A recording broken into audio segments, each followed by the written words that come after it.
All right, welcome to another deep dive.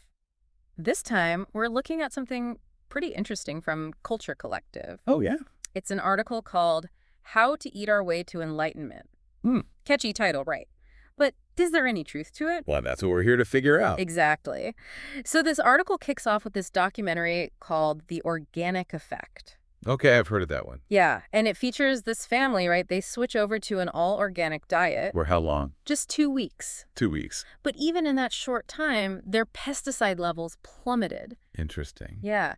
It really makes you think about the direct connection between what you eat and what ends up inside you. It does, but, 2 weeks seems like a pretty short time to see such dramatic results. I wonder if... I know. Is it the whole story? Right. Exactly. Huh. It might just be one little piece of the puzzle. Yeah, it's definitely a compelling story, but you have to look at the bigger picture, too. Okay, so how do we do that? Well, luckily, there's a ton of research out there on the actual differences between organic and conventional foods. Really? Oh, yeah. I mean, some studies show that organic foods can have higher levels of certain nutrients. Mm-hmm. And then lots of other studies show that organic foods definitely have way fewer pesticide residues. That makes sense. So even if that 2-week experiment in the documentary isn't the be-all and end-all, there's still evidence out there that points to real benefits of going organic. I think that's a fair assessment. Okay, so it sounds like there's more to organic than just a trendy, feel-good thing. Definitely. But what's really fascinating is that this whole food and health thing seems to be going beyond just personal choices these days. What do you mean? Well, the article points out that it's become a hot topic across the political spectrum, popping up in some pretty unexpected places, Like where? like Joe Rogan's podcast, Oh, wow. or even with people like Tucker Carlson. Why do you think that is? Well, I think a few different things are happening at the same time here. The pandemic definitely made everyone a lot more aware of personal health. For sure. And I mean, a lot of people start questioning the systems we have in place. Yeah. Then there's the growing concern about transparency or lack thereof from both the government and big industries. Yeah. And of course, the ever-rising cost of healthcare. Ugh, don't remind me. Well, it's all connected, right? Mm. People are looking for ways to take control of their health, and changing what they eat seems like an obvious place to start. Right, I guess it's something you can actually control. Exactly. So it's almost like health is becoming this unifying force. Yeah, cutting through all the usual political divides. Exactly. And the article points out some really intriguing people who are pushing this whole idea of food as a catalyst for change. Oh, like who? Well, one that stood out to me was Vani Hari, the food babe. Oh, right. Yeah. She's been pretty vocal about the differences in food regulations between the U.S. and other countries. Exactly. She's actually been pretty successful at campaigning against certain food additives, too. She has. It shows you what one dedicated person can do. Definitely. She's a great example of how consumer advocacy can work. Yeah, I mean, raising awareness and getting consumers to act can actually pressure those big companies to make changes. And it does happen. Like with Kraft Foods. Remember when she got them to change some of their ingredients? Wow, yeah. Okay, so what other food revolutionaries does this article talk about? Well, there's Casey and Callie Means. Yeah. They wrote that book, Good Energy, all about metabolic health. Right. What I found interesting is they come from very different backgrounds. Oh, yeah, they do. One worked at Big Pharma and the other is a medical doctor. But both of them seem kind of disillusioned with the conventional approaches to health. Yeah, their story really highlights how this shift in thinking is even reaching those who are deeply embedded in the system. It's true. Callie saw firsthand how much influence corporate money has on health organizations while she was working in Big Pharma. Makes sense. And then Casey, being a doctor, experienced firsthand how limited medical education can be, like how it often overlooks nutrition. Yeah. And what's crazy is that they've managed to appeal to people on both sides of the political spectrum. Oh, how so? They've been on Joe Rogan and Tucker Carlson. Oh, wow, that's interesting. It really does seem like health can be a bridge across those divides. Yeah, I think it speaks to a growing sense that maybe the current systems aren't really working for us when it comes to health and well-being. And that's regardless of your political views. Absolutely. Okay, so who else is out there shaking things up in the food world? Well, there's Nicole Shanahan. Okay, tell me about her. She's a bit of an enigma. Billionaire attorney, executive producer of that Kiss the Ground film. Kiss the Ground. I think I've heard of that. What's it about? Regenerative agriculture Okay. as a climate solution, but honestly, it's her political journey that's the most interesting part. Oh, what's that? She went from supporting Democratic candidates Hmm. to becoming RFK Jr.'s running mate, and then ended up backing Trump's Make America Healthy Again campaign. Seriously, it's quite a jump. It really is. I think her story shows perfectly how health concerns can go way beyond those traditional political lines. Yeah, and regenerative agriculture seems to be one of those solutions that's gaining traction across the spectrum. Definitely. It's all about restoring soil health and pulling carbon out of the atmosphere. Okay, so it's like health is becoming this lens through which we're re-examining our political allegiances. I wonder how that will change the political landscape in the coming years. It'll be interesting to see. But for now, let's bring it back down to a personal level. Okay. The article talks about practical things that we can all do to join this movement. Oh, I like that. Things like going to farmers markets or even growing our own food. Yeah, I've been meaning to try that. What about you? Oh, I love farmers markets. Yeah, too. What do you like best about them? Well, getting fresh produce right from the source is amazing. Plus, you're reducing your carbon footprint, cutting down on packaging, and supporting local economies. So win-win-win. And you get to actually meet the people who grow your food, right? Exactly. It feels more personal that way. Totally. Now, the article also mentions something about heirloom seeds and organizations like Native Seed Search.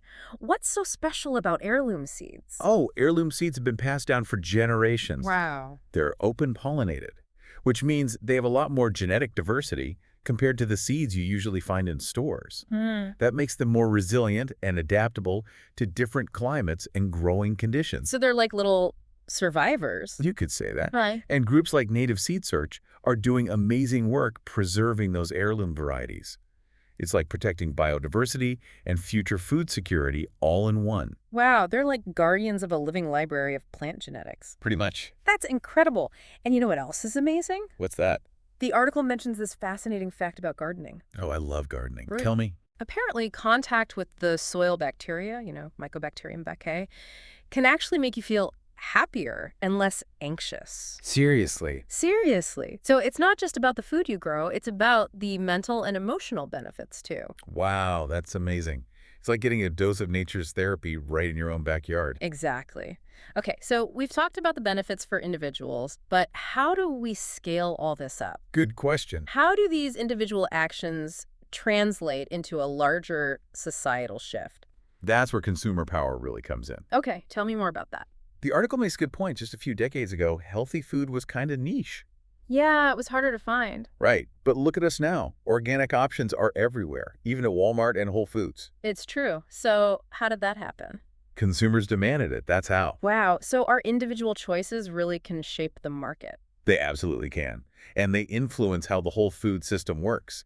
It's like voting with your dollars, but for a healthier future. Exactly. And as this movement keeps growing, we might see even bigger changes. Oh, like what? Not just in the types of food that are available, but also in how it's all produced and distributed. No, that's exciting.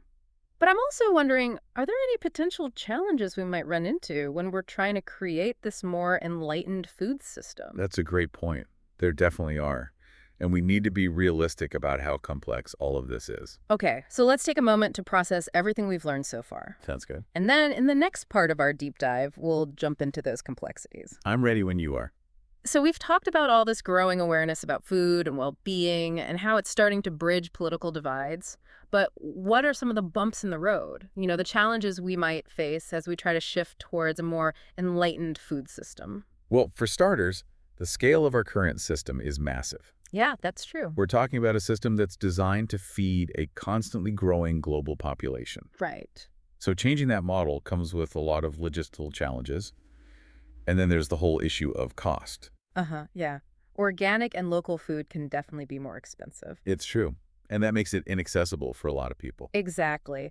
So how do we make sure healthy and sustainable food is available and affordable for everyone? That's the million-dollar question. Not just for a privileged few. It makes me think about food deserts. Yeah, food deserts are a real problem. Areas where it's really hard to find fresh, nutritious food. They're a stark reminder of the inequality that's built into our food system. Yeah. And they're often located in low-income neighborhoods, Right.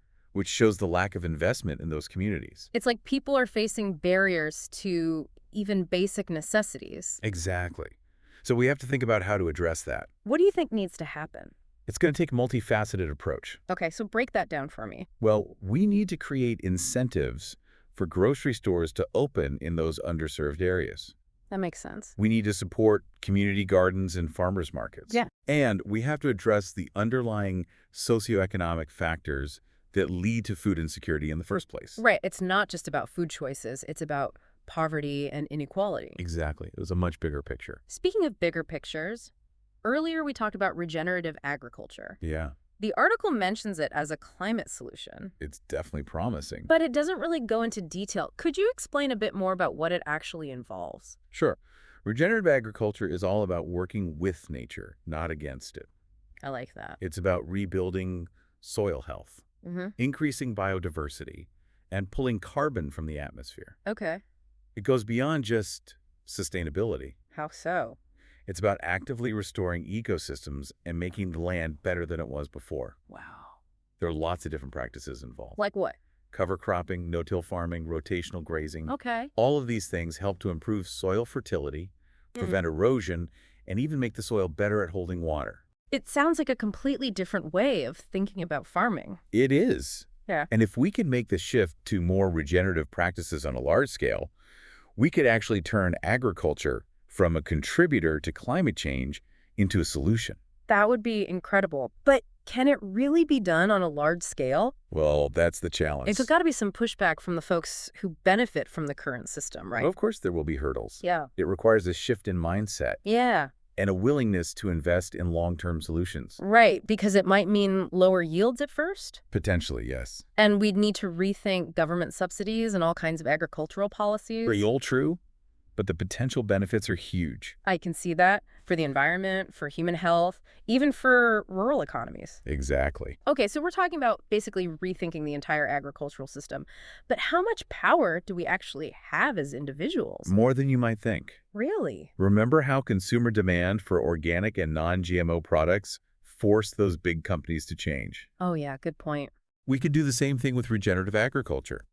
By supporting the businesses that are doing it right, we send a message. Okay, so we're not just voting with our forks, we're voting with our wallets too. Exactly. Every purchase is a choice. But it's a lot to keep track of. Where do we even start? Just start with learning Learning about what? about where your food comes from. Okay. Read labels, research different farming practices, and just be more aware of the impact of your choices. So it's all about being a conscious consumer, Exactly. but it's not just about what we buy, right? We talked earlier about that book, Good Energy. Yeah, good energy. And metabolic health seems to be a growing area of focus. It is. And for good reason. Our diets are full of processed foods, sugar, unhealthy fats. Yeah. It's no surprise that we're seeing so many problems like diabetes and heart disease. It's all connected. So what can we do about it? Well, a big part of it is shifting to a more whole foods-based diet. Oh, Lots of fruits and vegetables, healthy fats. makes sense. By doing that, we can help regulate our blood sugar, improve how our bodies use insulin, and reduce inflammation. So it's like food is medicine. In a way, yes. Now, what about personalized nutrition? Where does that fit in? Personalized nutrition is a really interesting field. It seems like it's getting a lot of attention these days. It is. With genetic testing and all the new research on the microbiome, we're starting to understand that everyone responds to food differently. Wow, so it's like custom tailored diets based on your unique biology. Exactly. And while the field is still young, it has huge potential for optimizing health. It's pretty cool how science and tech can play a role in helping us make smarter food choices. It is. But could there be downsides to this hyper-individualized approach? That's a valid concern.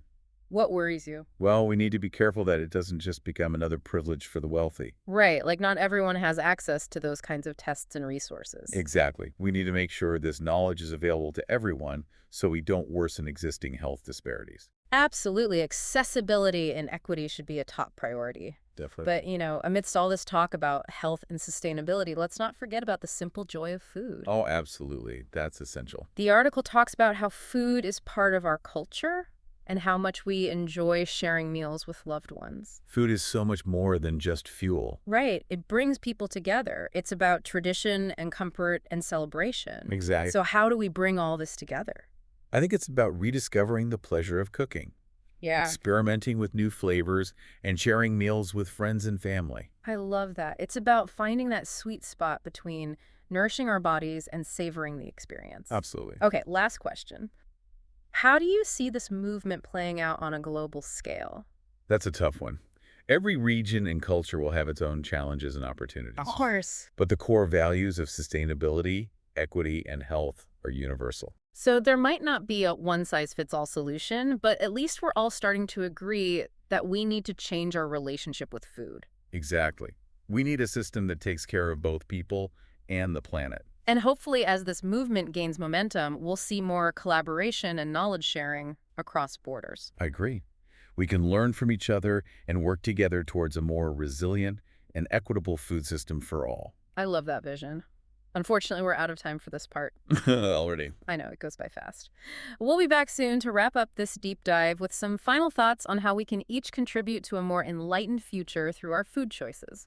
Looking forward to it. Well, we've certainly had a lot to chew on during this deep dive. We have. From the science of organic food to the power of consumer choices and the complexities of, well, the entire food system, really. Yeah. It's clear that our relationship with food is multifaceted, to say the least. It really is. And it's so deeply connected to our own well-being and the planet's, too. And throughout our conversation, this idea that we can eat our way to enlightenment keeps coming up. It's an interesting concept, isn't it? I'll admit I was a bit skeptical at first, but now I'm starting to see how our food choices can make a real difference. I think it's about understanding that everything is connected. Yeah. Our health, the environment, our social structures, even politics. It's all intertwined. It really is. And when we make conscious decisions about what we eat, we're not just nourishing ourselves, we're becoming part of a larger movement. A movement towards a more sustainable and just world. Exactly. Like our forks are tools for change. I like that. Mhm. But it's not about being perfect or following some strict set of rules. Right, it's about progress, not perfection. It's about taking small steps and being mindful of the choices we make along the way. It's about the journey. Hmm. So what are some practical first steps our listeners can take? Just start by adding more whole foods to your plate. Try some new recipes. Support those local farmers and businesses that are doing things the right way. Yeah. And never forget, food is meant to be enjoyed. Oh, for sure. Don't lose sight of that pleasure and the connection you feel when you share a meal with people you care about. Absolutely. It's all about finding that balance, right?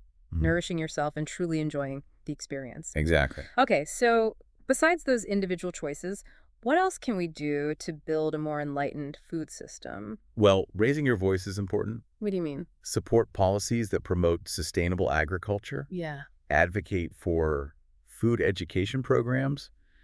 And hold our elected officials accountable for creating a food system that puts health and equity first. So it's about using our voices and our votes to shape the system as a whole. Right. And what about technology? We talked about personalized nutrition earlier. Mhm. Can that play a role in this movement? I think technology has the potential to be really empowering. How so? Imagine an app that gives you personalized dietary recommendations, but it also connects you directly with local farmers, tracks the sustainability of different food products, even helps you reduce food waste. Oh, wow. That would be amazing. It's like putting so much knowledge and power right at your fingertips. Exactly. But we have to make sure that technology is used responsibly, right? Of course. It shouldn't create more division or make existing inequalities worse. You're absolutely right. Equal access to information and technology is crucial. But I think if we use it wisely, technology can be a really powerful tool in creating a more transparent, sustainable, and just food system. A food system that works for everyone. Well, as we wrap up this deep dive, what's one final thought you'd like to leave our listeners with? I want everyone listening to think about their next meal as more than just fuel. I want them to see it as a chance to participate in this movement towards a more enlightened society. So every bite we take is a vote for the world we want to create. Yes. That's a powerful thought. Our food choices truly matter. They affect our health, our communities, and the planet as a whole. And by making informed choices, we can create a future where food isn't just nourishment, but a force for positive change. Well said. Thank you so much for having me on this deep dive. I hope everyone who's listening feels inspired to make food choices that nourish their body, mind, and spirit. That's a great way to put it. Thanks for joining us. Happy eating, everyone.